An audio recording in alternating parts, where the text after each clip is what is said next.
Hey everyone, it's Daryl, and today I'm bringing you a full-length project tutorial on how to use your KNK Force and the KNK Force Rotary tool to make this sign. We're going to start by designing this cut file in Sure Cuts a Lot. We'll export an SVG file to cut in C3, and along the way we'll talk a little about router bits, how to insert the rotary tool into your KNK Force, how to set the Z origin, all sorts of things. We're even going to paint this thing together. So buckle up, it's a long video, but I hope you enjoy it, and I hope you learn something from it too. Thanks.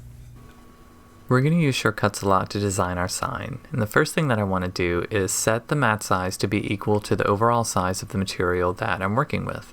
So to do that, let's go over to the document panel, and in the mat size dropdown we'll select custom mat size, and the piece of wood I'm using is 12 inches by 4 inches.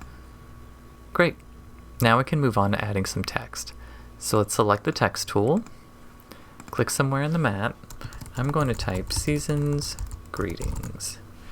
Now, this isn't the font that I really want to use, so I'm going to choose the Select tool, select my text, and then go over to the Font drop-down, and then choose the font I want, which is this Victorian Parlor font.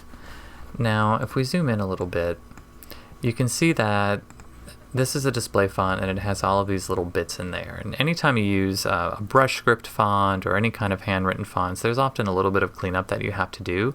So I'm going to show you one way of cleaning this one up right now. So let's go ahead and select our text, and then we can choose Object and Break Apart. Now this next part's easier to do if you're in Outlines mode.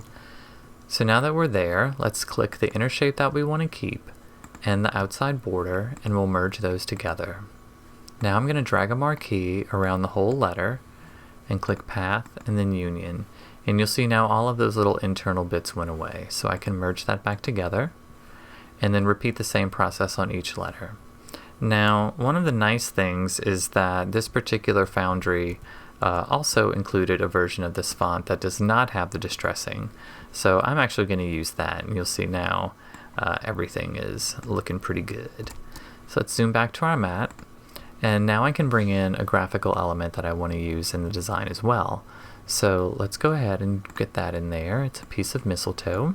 Let's drag it onto the mat. And now if we look closer, I'm still in Outlines mode here. So let's zoom in. And you'll see there's this double line around the mistletoe, and I do not want that. So I'm going to choose the Select tool, click Object, Break Apart. And now what I can do is just select that outline around everything and delete it. I'm also going to delete this goofy bit of something in the middle there. And I'll drag my marquee again, and then Object, Merge. Okay, great.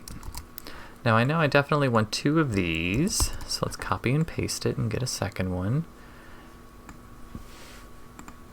And I'm also going to want to bring in a border to go around everything. So let's open up the Sure Cuts a Lot library because it has a decent selection of those types of things. This one looks reasonable enough. So let's get that positioned and set to the overall dimensions that we want. I think that looks pretty good. All right. Let's start getting our other elements positioned. So I'm going to take one of these mistletoe and move it over here. And let's rotate it a bit. Whoops. Let's select our next piece of mistletoe. We're going to rotate it like so. And move it around here. And then our text, let's resize it. I'm holding my Shift key as I drag to keep everything at the same scale. Let's get that about there.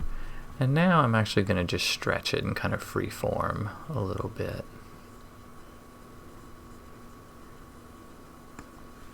That looks pretty good to me. And so if we do a preview now, you'll see that we're going to get only these red outlines cut.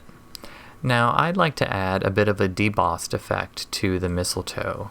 So to do that, I'm going to select both of my pieces of mistletoe here. And then go to Effects, and then Line Fill. If I turn on Auto Preview, you'll see that I get some lines here. And if you don't see any lines when you turn on preview, it's probably because you need to go over and set a stroke color. So we can do that like so. Great. So let's go back to our line fill, turn on our preview, and you want to set the spacing to be approximately the cutting width of your bit. So for me, that's going to be about 125, so I'm just going to make it 0.12, and I also want to keep the original outline. And so now if we do a cut preview, and let's actually zoom in, you'll see that we have all of these additional horizontal lines now going through the design. So the bit's going to drag through and cut all of those, and we can set our cut depth a bit lower than some of the other areas to make a deeper cut on that particular layer. So now that we've got all of our elements and things are positioned well enough, except maybe let's nudge this over just a hair. Okay. So before we can export an SVG to use in C3, we have to do a little bit of work on the text layer. Let's get out of outlines mode. We want to select the text layer, right click on it, make sure you have the select tool highlighted and not your zoom tool. Go to path and then object to path. And so now you'll see we have all of these individual letters, and we can go ahead and merge those together now. And it's now a full-fledged path to be cut. And so now what I like to do before I ever export an SVG is I like to do a little bit of organization and cleanup on my layers, especially if I'm cutting in C3, because you can set cut settings per layer. And I'm definitely going to do that with this project. So I already have a mistletoe folder, so let's drag this other mistletoe in there. And I just like naming things nicely, so bear with me, please.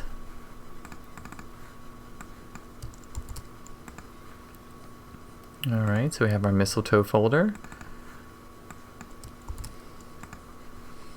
Now let's make a layer folder for our border.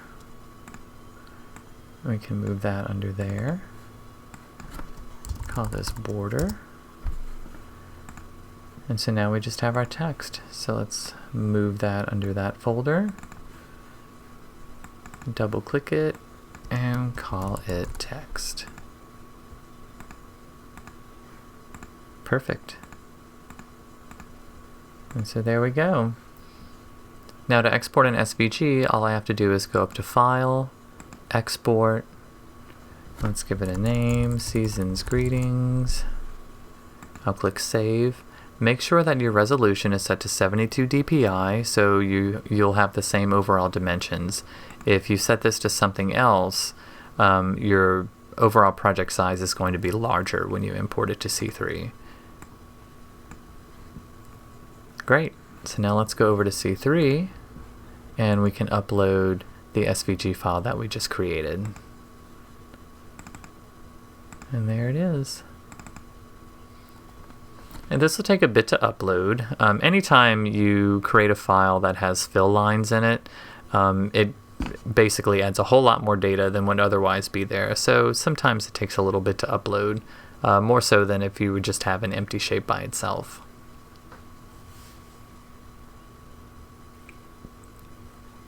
Excellent. So now if we go through, you'll see that all of my layers are preserved here. So I can set cut settings for a particular one, or I can choose to cut each layer differently. Say for example, I wanted to cut all the way through my material for this border, so the overall shape would be this size. What I could do is cut that last, and then do the other ones before. Alright, here's the piece of wood that we're going to be using, and you'll see I've also got some other bits spread around here on the table that we'll be using in our project as well, and I wanted to talk a little bit about those too. So here we have the rotary adapter. Now this is the piece that's going to fit on your tool holder, like so, and then the rotary tool itself is going to fit inside this little hole here, and then you'll tighten it down using the Allen wrench on this little screw. Now the rotary tool, when you unscrew the tip off, you'll see inside there are these little collets.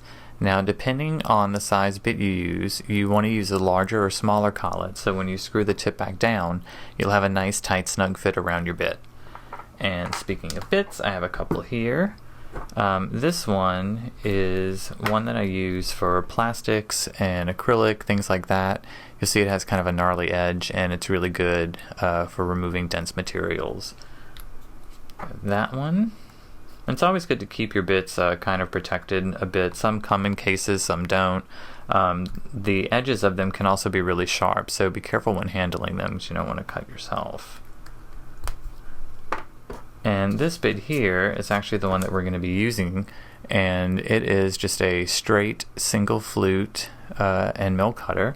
And I like it because it is straight. You'll see some bits have a kind of are cone shaped or ball shaped. I like this one because it's going to cut straight down. I'm going to get nice straight sides and know exactly what I'm getting. These come in a variety of different widths. I think this one might be 2 millimeters. I know it also has a 1 millimeter as well. So I'll put links to that in the video description. But actually, why don't we go ahead and put our bit in the holder. I'll show you how we do that. So first you want to put in the collet into the tip of the rotary tool. You can screw your head on just a little bit and get it in there.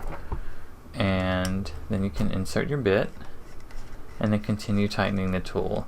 Now at a point you'll feel more the kind of motor spinning inside. And if you hold this button down here, it'll lock in place as you're turning, and that'll allow you to tighten it. I like to leave it a little loose in case I have to adjust the bit height on my piece of wood when I'm setting my Z origin. And I'll show you how I do that as well. So when you insert the tool, it's kind of snug here, and you might have to push the button down a little bit, but it'll go in, and then the button, I usually insert it to where I can see the button just below the screw. And then use the Allen key to tighten it. And don't over tighten it because you can crack your adapter, but you do want it fairly tight, really snug. You don't want to be able to pull your tool out of the adapter. Once it's in there, if I need to adjust the bit once it's in the tool holder, I'll pull the bit down or push it up, depending on the circumstances. And then I'll use a little embossing tool or any kind of small pokey thing that can fit in between the gap here, and push the button down, and you'll feel it lock in place again as usual. And then you can tighten the little cover here, and that's what makes your bit nice and tight inside. And once it's tight, you shouldn't be able to pull the bit out at all. If you can, you need to tighten this tip a little bit more, or you might have to put a smaller collet on. So I have a digital caliper here. I'm going to turn it on. And whenever you use these, you always want to make sure it's closed nice and tight and zero it out. And that way you get an accurate measurement. And sometimes you have to do it twice. So now what I like to do, actually did it again. 0. Alright. So I'm going to go ahead and start measuring around different areas of my wood. See, we got 4.94, 4.74, 4.73. We have here 4.75. These are never uniform perfectly. 4.75. 4.75. Seems like 4.75 is kind of our working average here. 4.70. Well, I'm going to set my material depth to 4.7. And that way I know I'm not trying to cut completely all the way through, but really close. And then what I'll do is gauge from there how deep I want to cut each part. In section 7.08 of the user manual, there's this great chart that shows a range of cutting depths and approximately how deep each will cut when doing engraving tasks with the rotary tool. Now, for some rotary projects, particularly when you want to cut completely through a material, you want to use the rotary calculator. There are some instances, though, when engraving, you may need to use that calculator as well. That might include if your bit is particularly long, you may not be able to insert the rotary adapter and screw it in at the default surface height of 300, and you would have to lower your surface height in order to get everything to fit in properly. So in those circumstances, I recommend using the rotary calculator and figuring out what your range of cutting depths would be. So for example, for the piece of wood we're using, it's 4.7 millimeters thick. I would have to reduce my surface height to 40 in order to get a passing result. And that means I would have to then go into C3, go into settings, machine settings, and then change my surface height to 40 in order to get that wider range of cutting depths available on the cut screen. Now, since I've used my bit before and this thickness of wood, I know that the default surface height of 300 is going to be okay for me to properly set my Z origin on top of the material. So I'm going to leave things as it is and instead use this chart and say I want to engrave probably around 2 to 3 millimeters deep. Not too deep because I don't want to weaken the back structure of the wood. So I'm going to be working within a range of, say, a CD of 200 and an ending depth of around 300. So let's go ahead and get our wood on the mat, and then we can start plugging in some of these numbers into C3 and get our project started. Alrighty, so here's our mat. Let's go ahead and get our little protective covering off. And let's get our piece of wood centered on the mat.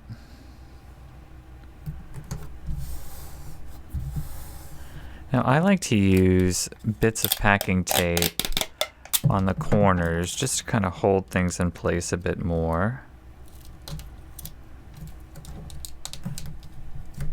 And give the material a little bit extra stability.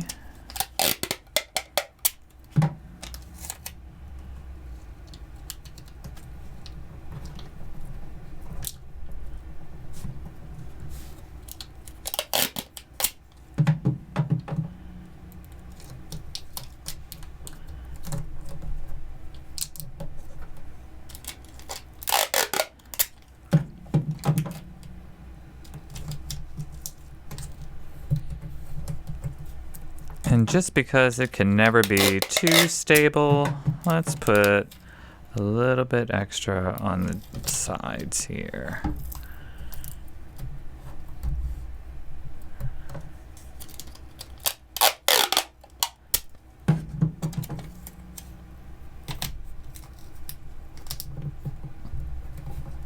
Alrighty. Pretty solid and secure.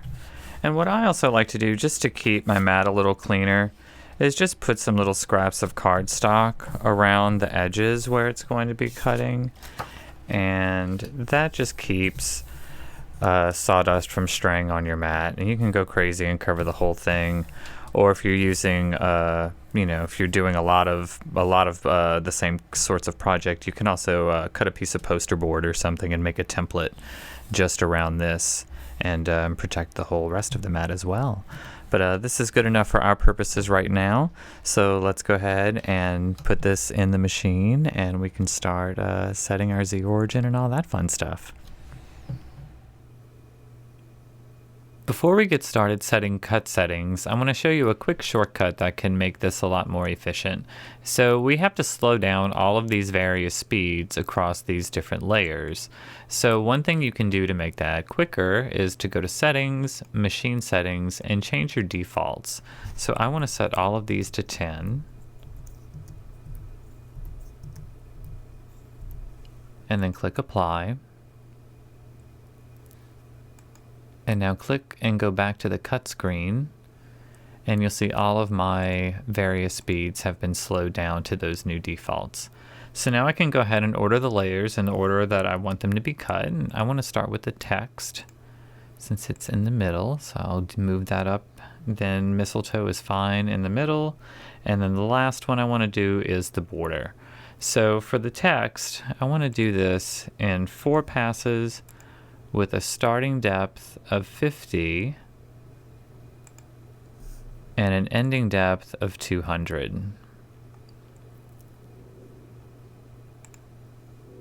And remember, over here in the manual, in this chart, you can see I'm trying to go for around a 2mm cut depth. So now let's click over on mistletoe. And I want to do the mistletoe in 3 passes, start it at 50, and I want the end depth to be only 150. And also note, I want blade offset to be set to none for this as well, for each of these. You do not need a blade offset or a closed path overcut for the rotary tool. Okay, clicking over onto the border layer. We're going to start this at 50 again. I'm going to go a little bit deeper, so let's stretch this out to 5 passes. And set the ending depth to 250. Now, I might be able to get away with using fewer passes, but I always like to do this conservatively because I do not like restarting these projects. They take a long time. So for me, I would rather be conservative from the start and just go slow, and you'll get better quality that way and better cuts as well.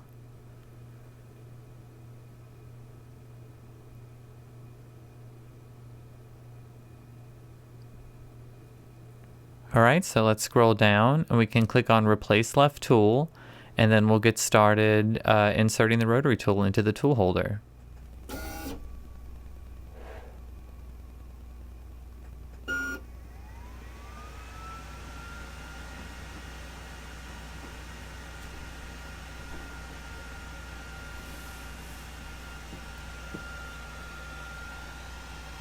Okay, so let's go ahead and insert the rotary tool into the tool holder. So I'm going to push the button down and get it in there. I haven't tightened the lock screw yet, so it's still pretty loose. And let's go ahead and fit that over there. And it looks like we have to move our mat forward just a bit.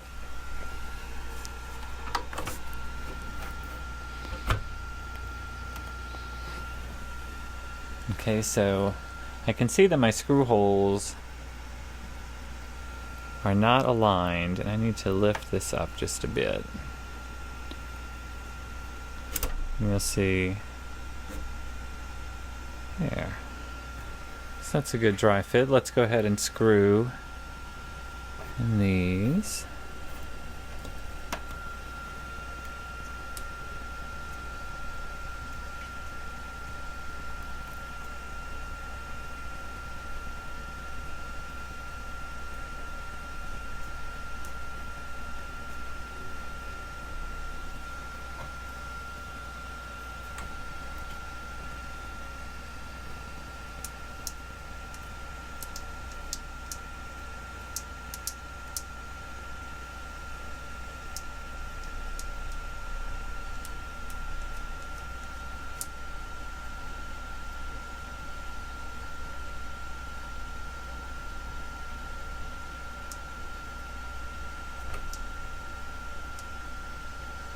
Okay, great. Now let's get everything positioned well. Oops. Make sure you do not move your pinch wheels.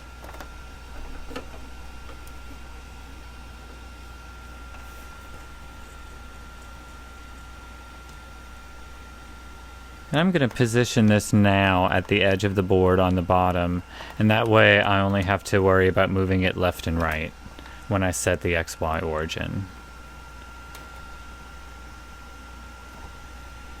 Okay, that looks good. Nice. And there we go. All right, let's go ahead and click Continue in C3.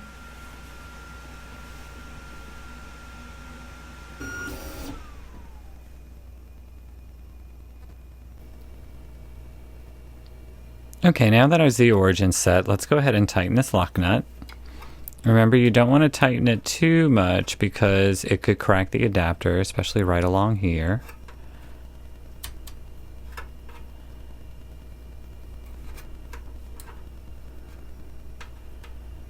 There you go. That feels nice and snug. And you also want to remove anything that's in the right side tool holder because it could snag along the edge of your material. And that probably would happen with the embossing tool. So let's get that out of there. And we're ready to go and click on prepare this cutting job so we can set our XY origin and begin our cut.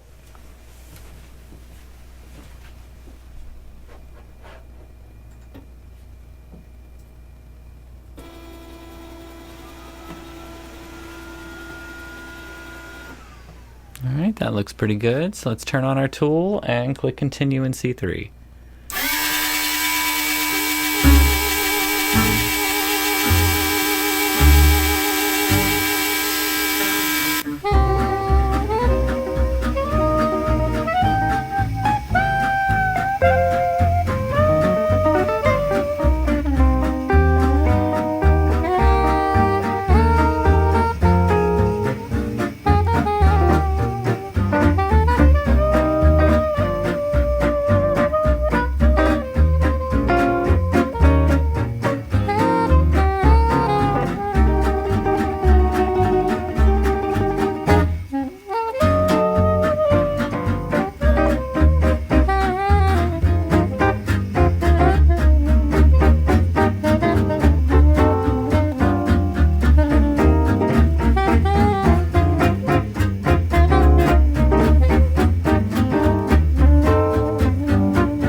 Alright, let's get this out of the machine and see how we did. Alrighty, we have our mat out of the machine now, so let's go ahead and vacuum up this sawdust and do the big reveal.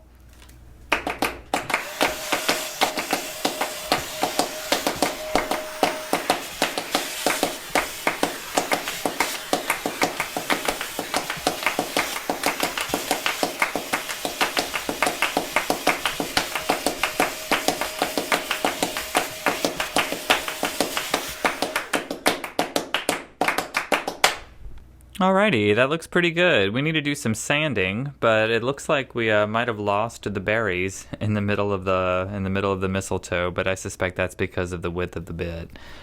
So why don't we go ahead and get some sandpaper, clean this guy up, and then we can start decorating it. Alrighty, I cannot find my sanding block, so I'm going to improvise, use this little strip of 120 grit sandpaper.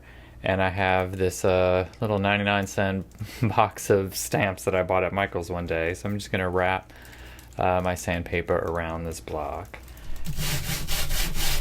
And start rubbing.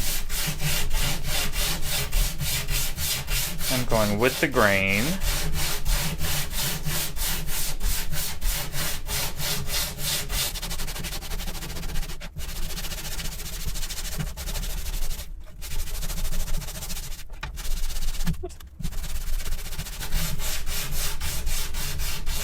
Alrighty, let's give that a quick vacuum and see how it looks.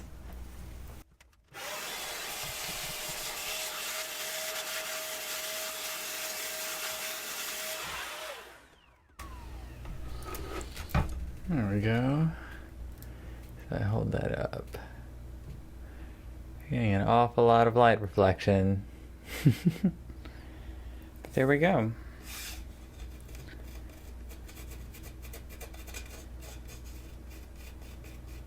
I could still use a little bit of sanding down in here.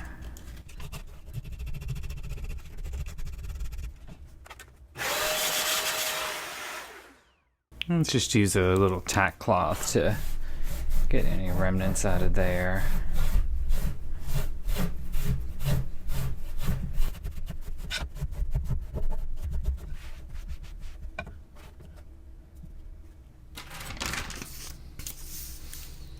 Alrighty, so let's go ahead and get started decorating this.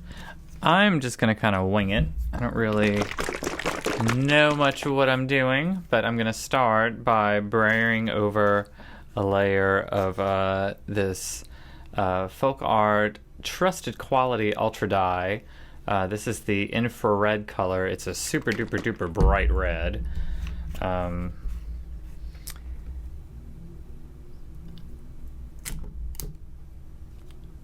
But you'll see when I pour it on here, it's almost sort of like blood. Let's go ahead and load my brayer up.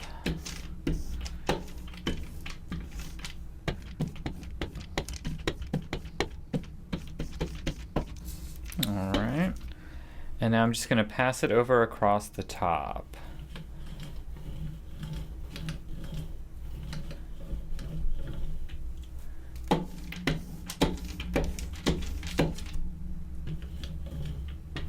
And the reason I'm using a brayer is because I'm trying to avoid getting any of the stain into any of the recessed areas.